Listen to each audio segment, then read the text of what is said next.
بیچاری کہیں اس سے دم توڑ رہی ہے، ڈر ہے خبر بد نہ میرے منہ سے نکل جائے، تقدیر تو مبرم نظر آتی ہے ولیکن پیران کلیسا کی دعا ہے کہ یہ ٹل جائے۔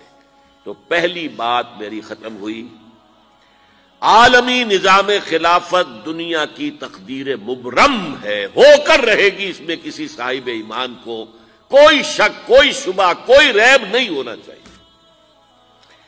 البتہ اس کا اب دوسرا پہلو کیا ہے، اس کا آغاز کہاں سے ہوگا؟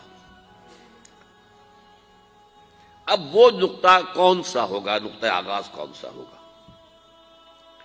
اس میں پہلی بات تو میں نے کہا جو شک کرے گا اس کا پھر ایمان مشکوک ہے، ہوگا، لازماً ہوگا، گلوبل ہوگا، پوری دنیا میں ہوگا۔ کہاں سے شروع ہوگا اس میں آپ اختلاف کر سکتے ہیں، لیکن مجھے تو دو حدیثیں تو ملی ہیں جن سے یہ اندازہ ہوتا ہے کہ یہ اس مشرقی خطے سے ہوگا، عرب کے مشرق کی جانب کسی ملک سے ہوگا، کسی خطے سے ہوگا۔ وہ حدیثیں بھی اب آپ پڑھ لیجئے پہلے، پھر میں کہہ رہا ہوں یہ خزانہ ہے جو ہم نے آپ کی خدمت میں پیش کیا ہے، کاش کہ آپ اس کی قدر کر سکیں، یہ حدیثیں آپ کو ازبر ہو جائیں، یاد ہو جائیں، لوح قلب پر نقش ہو جائیں۔ ہندوستان اور خراسان یعنی موجودہ افغانستان کا ذکر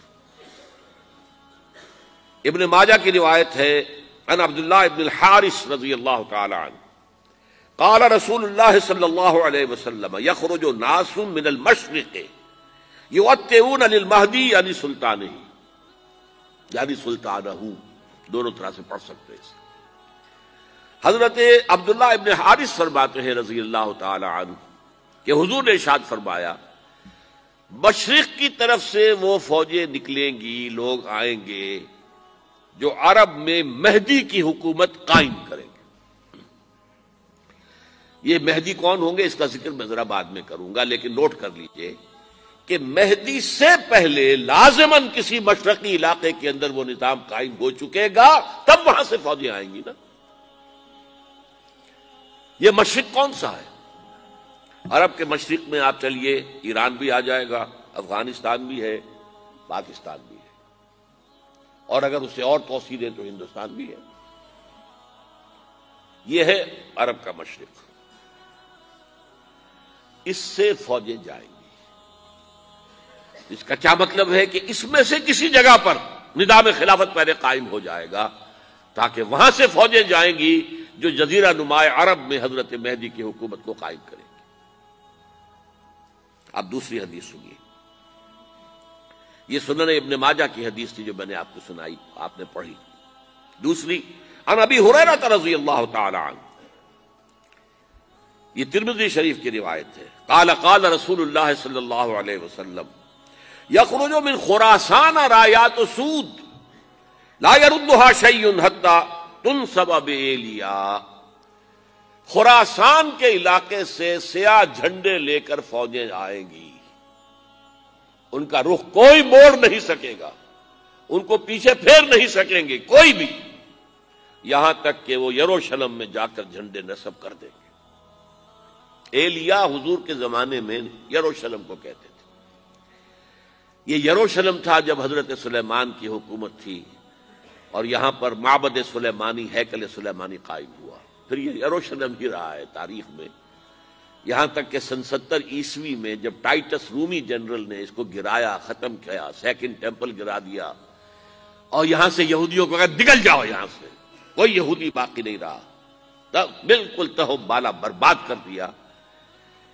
اس کے کوئی 150 سال بعد ہیڈریان، رومن ایمپرر ہیڈریان، اس نے پھر دوبارہ آباد کیا اس شہر کو۔ 150 سال تک یہ بالکل بنجر اور بالکل غیر آباد پڑا تھا۔ اب ہیڈریان نے جب آباد کیا تو اس کا نام ایلیا رکھا، اب یروشلم نام نہیں تھا۔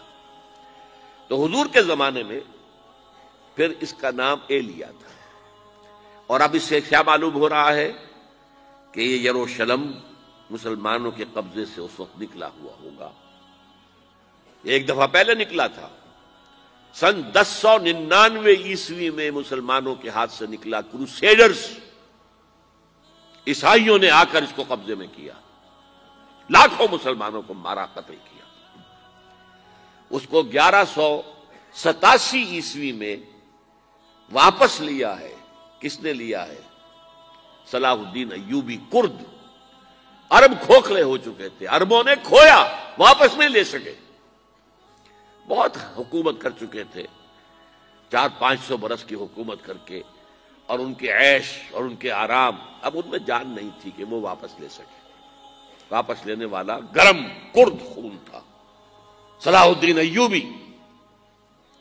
تو گویا کہ اب آپ سمجھئے کہ 88 برس تک عیسائیوں کا قبضہ رہا یروشلم پر۔ اب 1967 میں یہودیوں نے قبضہ کیا ہے، اور اب 38 برس تو ہو گئے، 88 نہیں تو 38 برس تو ہو گئے ہیں۔ لیکن وہ دور آئے گا کہ اب پھر لیں گے، لینے والے عرب بھی نہیں ہوں گے، خراسان کے علاقے سے فوجیں آئیں گی۔ یہ خراسان کیا تھا؟ ایلیا تو میں نے آپ کو بتا دیا، یروشلم کا نام ہے۔